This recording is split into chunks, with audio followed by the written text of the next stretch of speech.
Salut, c'est Paul. Alors, pour ta lecture de ce soir, j'ai décidé de te lire la véritable histoire de la Reine des Neiges. Donc, il n'y aura pas de Elsa, de Libéré, délivré, tout ça.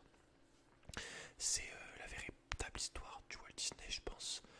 Donc, c'est un conte de Hans Christian Andersen. Il date de 1873 et il est séparé en 7 contes différents. Donc ça va être une lecture très longue. Je pense même la plus longue de la chaîne.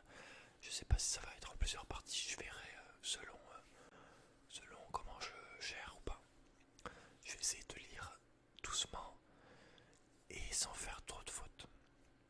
Par contre pour l'intonation, tu peux pas mettre énormément d'intonation quand tu chuchotes. Pour mettre de l'intonation, il faudrait que tu fasses ça en voix un peu plus forte, donc en voix douce, mais pas en chuchotement. En chuchotement, à part les dialogues, tu peux pas mettre trop d'intonation dans la voix, quoi. Donc voilà, allez, on va commencer avec la première histoire. Elle s'appelle Qui traite du miroir et de ses morceaux. Voyons, nous commençons. Quand nous serons au bout de notre conte, nous en saurons bien plus que maintenant, car nous avons parmi nos personnages un vilain merle, le plus méchant de tous, le diable. Un jour, il était de bien bonne humeur. Il venait de confectionner un miroir qui avait une merveilleuse propriété. Le beau, le bien s'y réfléchissait, disparaissait presque entièrement. Tout ce qui était mauvais et déplaisant ressortait, au contraire, et prenait des proportions excessives. Les plus admirables paysages, par ce moyen, ressemblaient à des épinards cuits. Les hommes les meilleurs et les plus honnêtes paraissaient des monstres. Les plus beaux semblaient tous contrefaits. On les voyait la tête en bas. Les visages étaient contournés, grimaçants, méconnaissables. La plus petite tache de rousseur devenait énorme et couvrait le nez et les joues. Que c'est donc amusant, disait le diable en contemplant son ouvrage. Lorsqu'une pensée sage ou pieuse traversait l'esprit d'un homme, le miroir se plissait et tremblait. Le diable, enchanté, riait de plus en plus de sa gentille invention. Les diablotins qui venaient chez lui à l'école, car il était professeur de diablerie, allèrent compter partout qu'un progrès énorme, incalculable, s'accomplissait enfin. C'était seulement à partir de ce jour qu'on pouvait voir au juste ce qu'il en était du monde et des humains. Ils coururent par tout l'univers avec le fameux miroir, et bientôt il n'y eut plus un pays, plus un homme qui ne s'y fût réfléchi avec des formes de caricature. Ensuite, plus hardis, ils se mirent à voler vers le ciel pour se moquer des anges et du bon Dieu. Puis, ils montaient et s'approchaient des demeures célestes.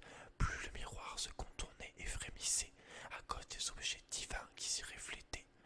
À peine s'ils pouvaient le tenir, tant il se démentait. Ils continuèrent de voler toujours plus haut, toujours plus près des anges et de Dieu. Tout à coup, le miroir trembla tellement qu'il échappa aux mains des diablotins impudents. Il retomba sur la terre où il se brisa en des milliards de billiards de morceaux. Mais il causa alors bien plus de malheur qu'auparavant. Ces débris n'étaient pas plus gros que des grains de sable. Le vent les éparpilla à travers le vaste monde. Bien des gens reçurent de cette funeste poussière dans les yeux. Une fois là, elle y restait, et les gens voyaient tout en mal, tout en laid, et tout à l'envers. Ils n'apercevaient plus que la tare de chaque créature, que les défectuosités de toutes choses, car chacun des imperceptibles fragments avait la même propriété que le miroir entier. Bien plus, il y eut de ces morceaux qui descendirent jusqu'au cœur de certaines personnes. Alors, c'était épouvantable. Le cœur de ces personnes devenait comme un morceau de glace, aussi froid et aussi insensible. Outre ces innombrables petits débris, il restait resta du miroir quelques fragments plus considérables, quelques-uns grands comme des carreaux de vitre. Il ne faisait pas bon de considérer ses amis à travers ceux-ci. D'autres servirent de verres de lunettes. Les méchants les mettaient sur leurs yeux pour paraître voir clair et discerner avec une exacte justice. Quand ils avaient ces lunettes sur le nez, ils riaient et ricanaient comme le diable regardant son miroir. Les laideurs qu'ils découvraient partout les flattaient et chatouillaient agréablement leurs esprits pervers. C'était un gigantesque miroir. Le vent continua d'ensemer les débris à travers les airs. Maintenant, écoutez bien. Alors, deuxième histoire. Un petit garçon et une petite fille. Dans la grande ville, il y a tant de maisons, tant de familles, tant de monde, que tous ne peuvent avoir un jardin. La plupart doivent se contenter de quelques pots de fleurs. Deux enfants de pauvres gens qui avaient trouvé un moyen d'avoir mieux qu'un pot de fleurs et presque un jardin. Leurs parents demeuraient dans une étroite ruelle. Ils habitaient deux mansardes en face l'une de l'autre. Les toits des deux maisons se touchaient presque. On pouvait sans danger passer d'une gouttière à l'autre et se rendre visite. Les enfants avaient devant leurs fenêtres chacun une grande caisse de bois remplie de terre, où ils poussaient des herbes potagères pour le ménage, et aussi dans chaque caisse un rosier. Les parents eurent l'idée de poser les caisses en travers de la petite ruelle d'une fenêtre à l'autre. Ce fut un embellissement considérable. Les bois suspendant leurs branches, les rosiers joignant leurs fleurs, formaient un arc de triomphe magnifique. Les enfants venaient s'asseoir sur de petits bancs entre les rosiers. Quel plaisir quand on leur permettait d'aller s'amuser ensemble dans ce parterre aérien. Ils n'étaient pas frères et sœurs, mais ils s'aimaient autant. L'hiver, leur plaisir était interrompu. Les fenêtres étaient souvent gelées et les carreaux couverts d'une couche de glace. Les enfants faisaient alors chauffer un chouiling de cuivre sur le poêle. Ils l'appliquaient sur le carreau et cela formait un petit judas tout rond, derrière lequel étincelait de chaque côté un petit œil doux et riant. C'était le petit garçon et la petite fille. Ils se nommaient Kai. Elle se nommait Gerda ou Gerda, je sais pas. En été, ils pouvaient donc aller l'un chez l'autre d'un seul saut. En hiver, il leur fallait descendre de nombreux escaliers et en remonter autant. On était en hiver. Au dehors, la neige voltigeait par milliers de flocons. Ce sont les abeilles blanches, dit la grand-mère. Ont-elles aussi une reine demanda le petit garçon, car il savait que les abeilles en ont une. Certainement, dit la grand-mère. La voilà qui vole là-bas, où elles sont en masse. Elle est la plus grande de toutes. Jamais elle ne reste en place, tant elle est voltigeante. Est-elle sur terre, tout à coup? Elle repart se cacher dans les nuages. Dans les nuits d'hiver, c'est elle qui traverse les rues des villes et regarde à travers les fenêtres qui gèlent alors et se couvre de fleurs bizarres. Oui, oui, c'est ce que j'ai vu, dirent à la fois les deux enfants. Et maintenant, ils savaient que c'était bien vrai ce que disait la grand-mère. La reine des neiges peut-elle entrer ici? Demanda la petite fille. Qu'elle vienne donc, dit Kai. Je la mettrai sur le poêle brûlant et elle fondra. Mais la grand-mère se mit à lui lisser les cheveux et raconta d'autres histoires. Le soir de ce jour, le petit Kai était chez lui, à moitié déshabillé, prêt à se coucher. Il mit une chaise contre la fenêtre et grimpa dessus pour regarder le petit trou rond fait au moyen du shilling chauffé. Quelques flocons de neige tombaient lentement. Le plus grand vint se fixer sur le bord d'une des caisses de fleurs. Il grandit et finit par former une jeune fille plus grande que Gerda, habillée de gaze blanche et de tulle bordée de flocons étoilés. Elle était belle et gracieuse, mais toute de glace. Elle vivait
oiseaux, des papillons.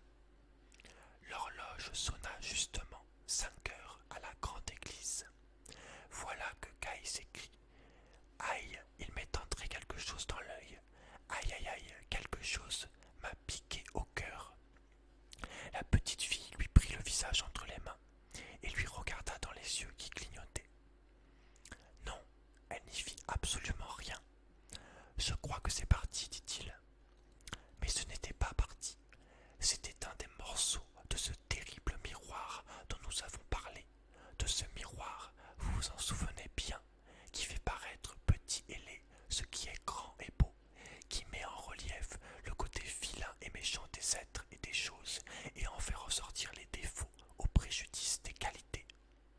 Le malheureux Caïn a reçu dans les yeux un de ces innombrables débris. L'atome funeste a pénétré jusqu'au cœur, qui va se racornir et devenir comme un morceau de glace.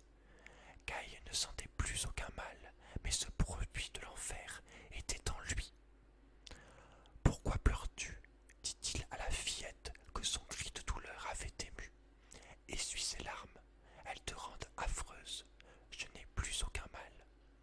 Vis donc, s'écria-t-il en jetant les yeux autour de lui. Cette rose est toute piquée de fer.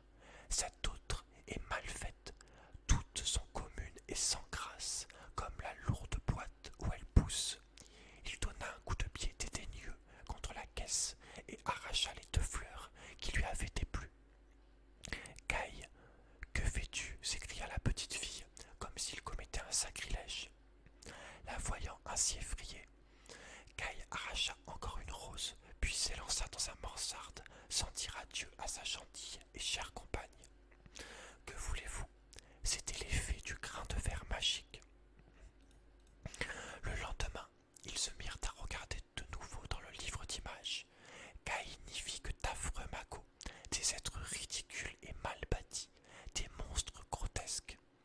Quand la grand-mère racontait de nouveau des histoires, il venait tout gâter avec un mais, ou bien il se plaçait derrière la bonne vieille, mettait ses lunettes et faisait des grimaces. Il ne craignit pas de contrefaire la grand-mère, d'imiter son parler et de faire rire tout le monde aux dépens de l'aïeul vénérable. Ce goût de singer les personnes qu'il voyait, de reproduire comiquement leur ridicule, s'était tout à coup développé en lui. On riait beaucoup à le voir. On disait « Ce petit garçon est malin, il a de l'esprit ». Il alla jusqu'à taquiner la petite Gerda, qui lui était dévouée de toute son âme. Tout cela ne provenait que de ce fatal grain de verre qui lui était entré au cœur. Dès lors, il ne joua plus au même jeu qu'auparavant. Il joua à des jeux raisonnables, à des jeux de calcul. Un jour qu'il neigeait, l'hiver était revenu. Il prit une loupe qu'on lui avait donnée et, tendant le bout de sa jaquette bleue au dehors, il y laissa tomber des flocons. « Viens voir à travers le verre, Gerda, » dit Caïn. Les flocons, à travers la loupe, paraissaient beaucoup plus gros. Ils formaient des hexagones, des octogones et autres figures géométriques. « Regarde, reprit Caïn, comme c'est arrangé avec art et régularité. N'est-ce pas plus intéressant que des fleurs? Ici, pas un côté de l'étoile qui dépasse l'autre, tout est symétrique. Il est fâcheux que cela fonde si vite. S'il en était autrement, il n'y aurait rien de plus beau qu'un flocon de neige. » Le lendemain, il vint avec ses gants de fourrure et son traîneau sur le dos. Il cria aux oreilles de Gerda, comme tout joyeux, de la laisser seule. « On m'a permis d'aller sur la grande place où jouent les autres garçons. » Aussitôt dit, il disparut. Là, sur la grande place, les gamins hardis attachaient leurs traîneaux aux charrettes des paysans et se faisaient ainsi traîner un bout de chemin. C'était une excellente manière de voyager. Caïn et les autres étaient en train de s'amuser quand survint un grand traîneau peint en blanc. On y voyait ainsi un personnage couvert d'une épaisse fourrure blanche, coiffé de même. Le traîneau fit 2 fois le tour de la place. Caïn y attacha le sien et se fit promener ainsi. Le grand traîneau alla plus vite, encore plus vite. Il quitta la place et fila par la grande rue. Le personnage qui le conduisait se retourna et fit à Caïn un signe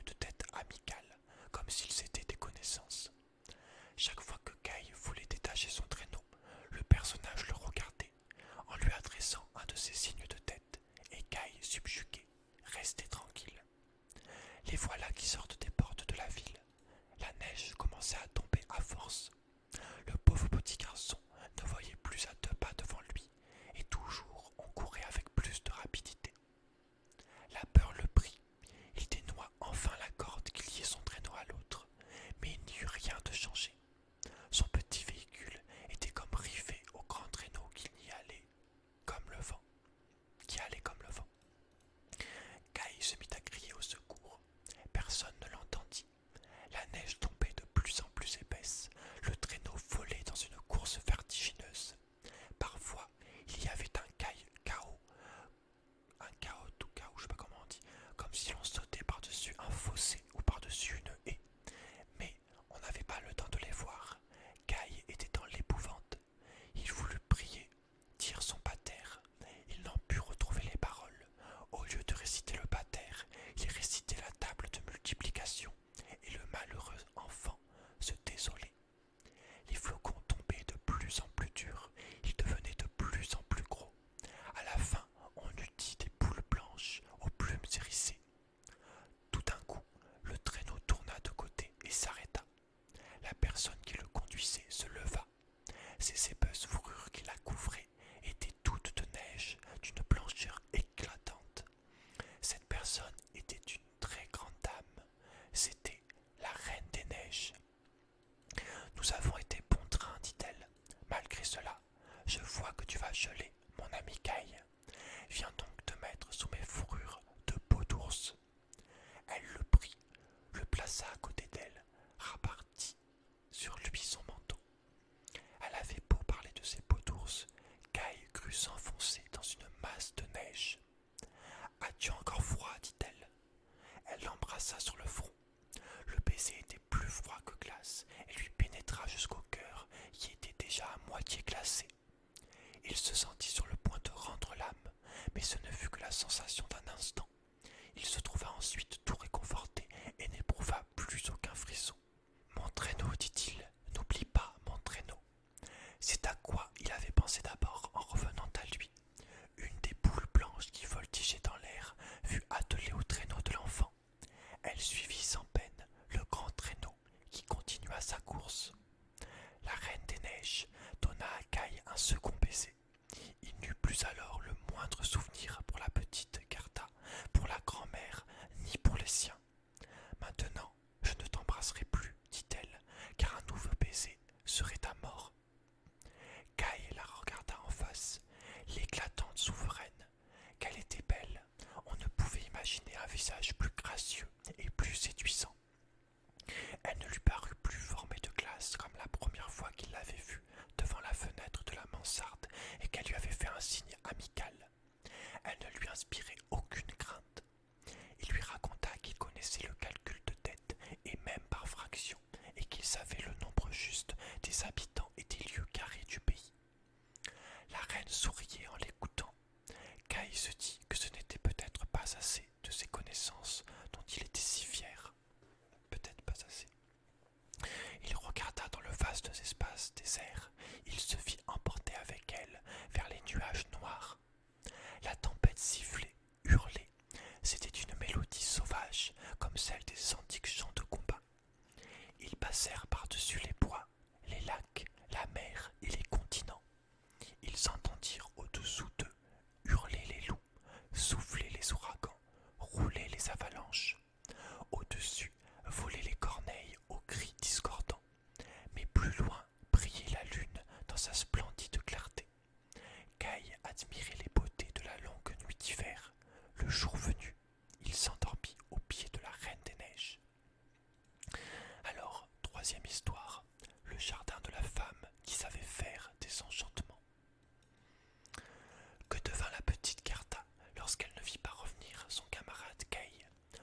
commençait à sangloter.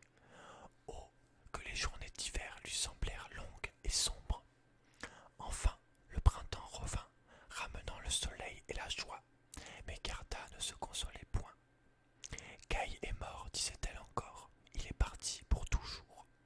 Je ne crois pas, répondit le rayon de soleil. Il est mort, je ne le verrai plus, dit-elle aux hirondelles. Nous n'en croyons rien, répliquèrent celles-ci. À la fin, Gerda elle-même ne le crut plus.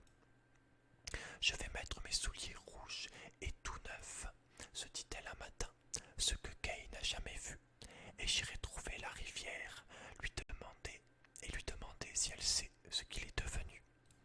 Elle était de très bonne sœur. Elle donna un baiser à la vieille grand-mère qui dormait encore, et elle mit ses souliers rouges.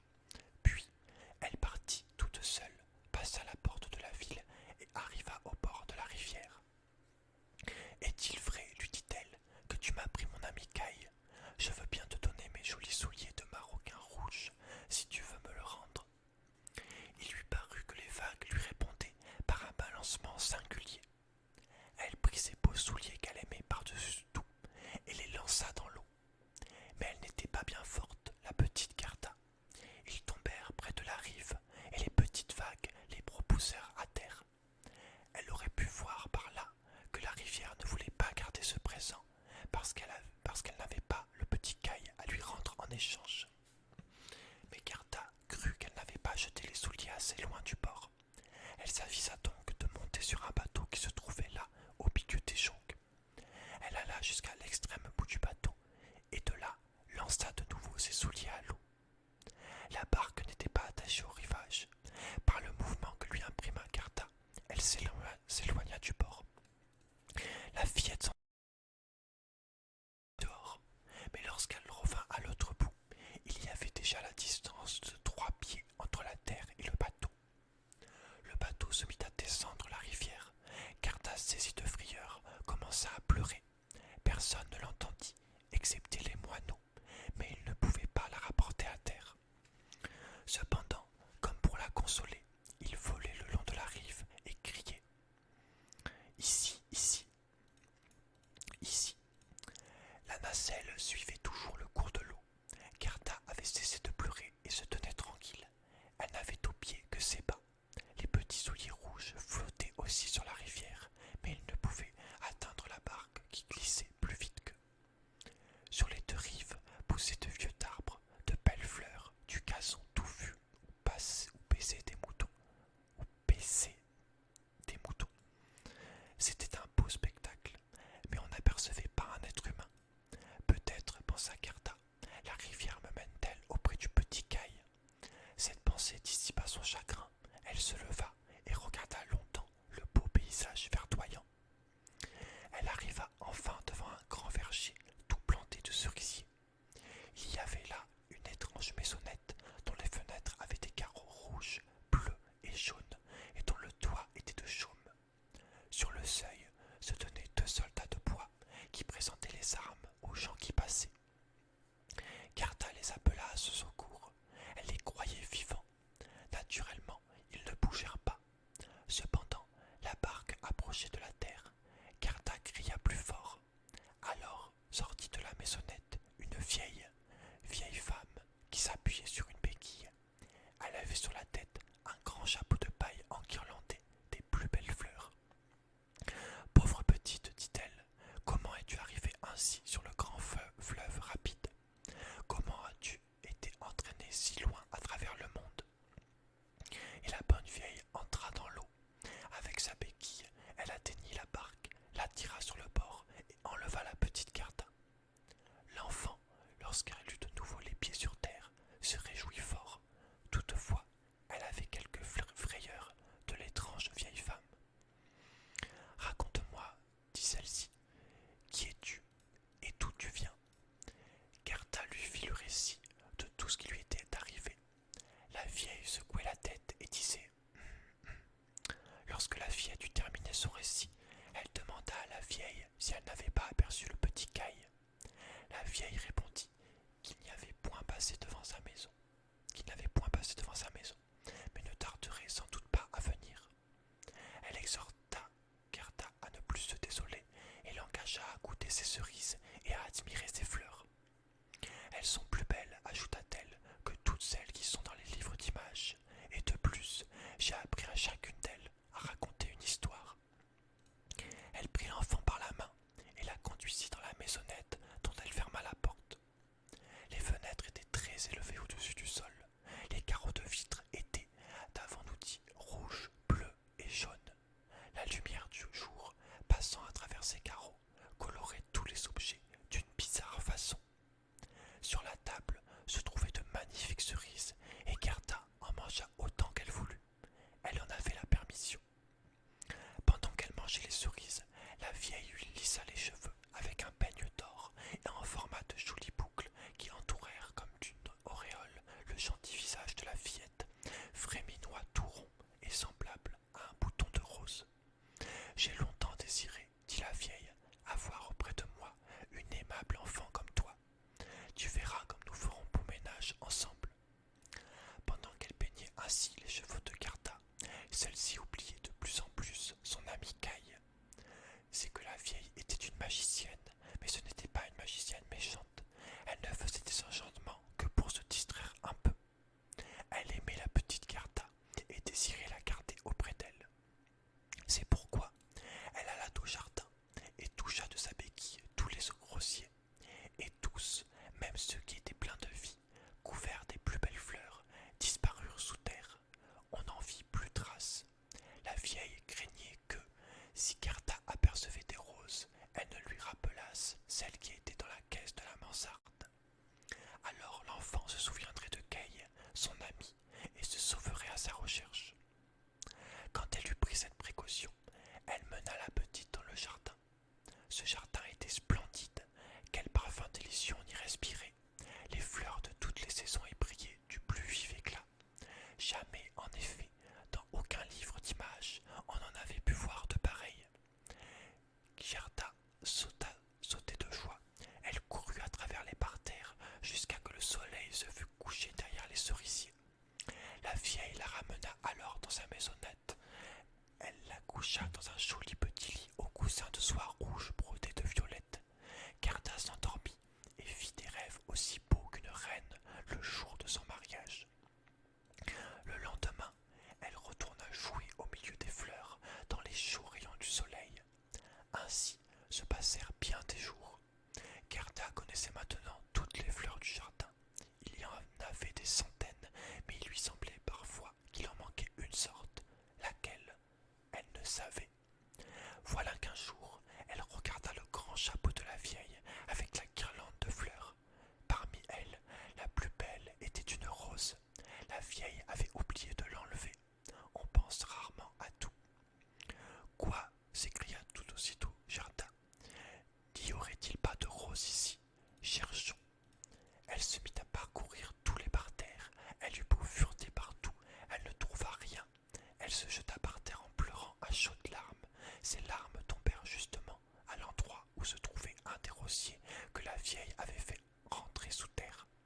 Lorsque la terre eut été arrosée de ses larmes, l'arbuste en surgit tout à coup, aussi magnifiquement fleuri qu'au moment où il avait disparu. À cette vue, Gerda ne se contint pas de joie. Elle baisait chacune des roses l'une après l'autre, puis elle pensa à celle qu'elle avait laissée devant la fenêtre de la mansarde, et alors elle se souvint du petit Caille. Dieu, dit-elle, que de temps on m'a fait perdre ici, moi qui étais partie pour chercher Caille, mon compagnon. Ne savez-vous pas où il pourrait être? Demanda-t-elle aux roses. Croyez-vous qu'il soit mort? Non, il ne l'est pas, répondirent-elles. Nous venons de demeurer sous terre, là où sont tous les morts, et lui ne s'y trouvait pas. Merci, grand merci, dit Gerda. Elle courut vers les autres fleurs, s'arrêtant près de chacune, prenant dans ses mains mignonnes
Sur la pente de la montagne est suspendu un vieux donjon.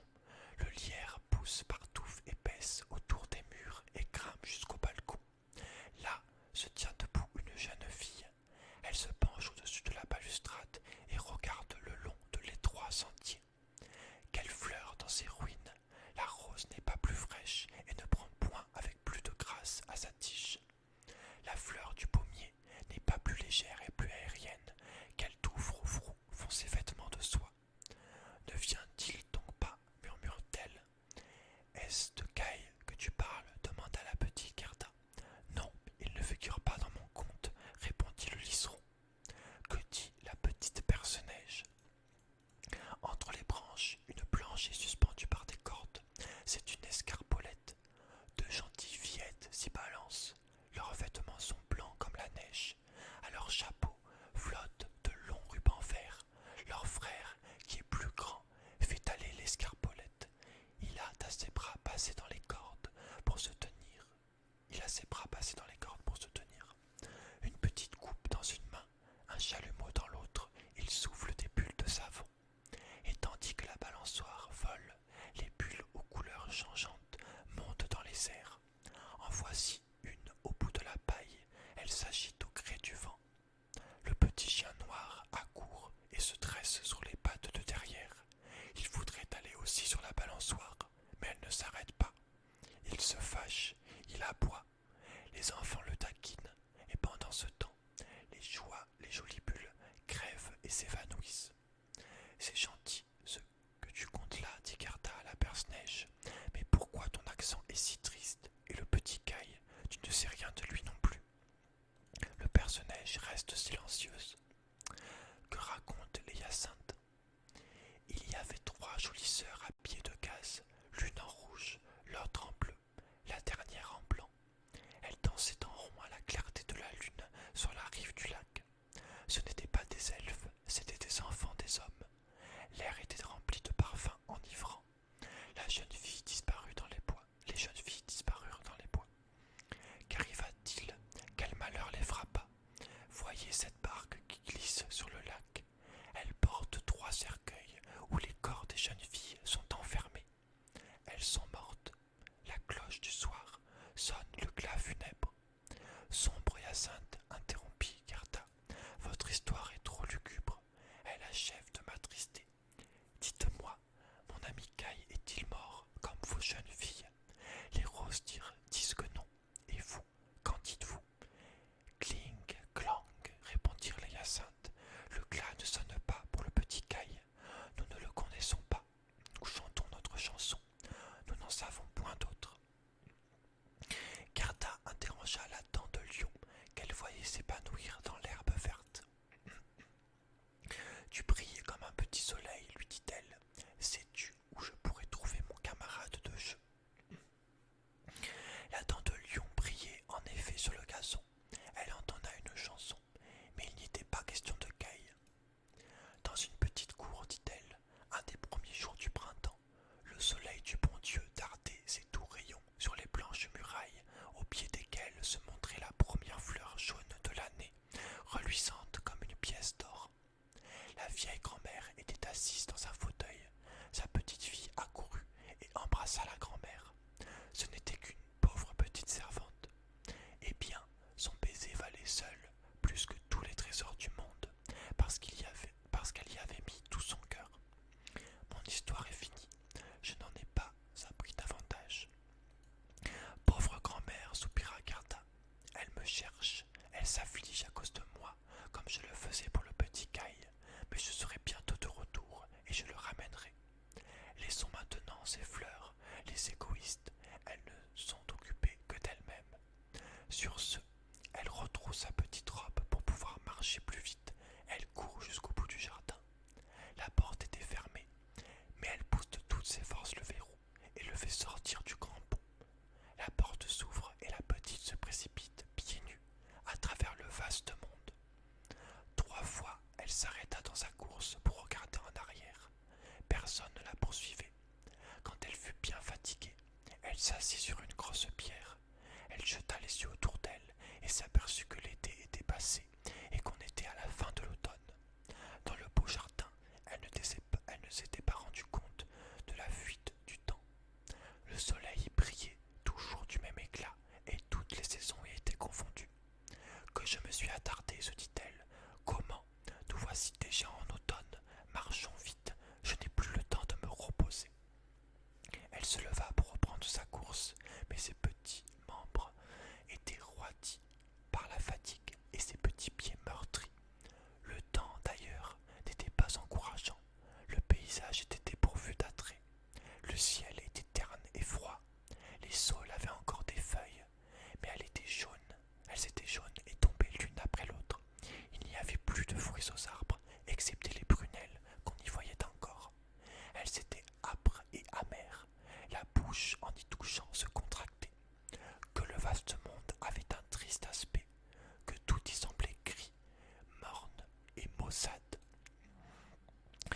Disney, mais ça n'a rien à voir quoi.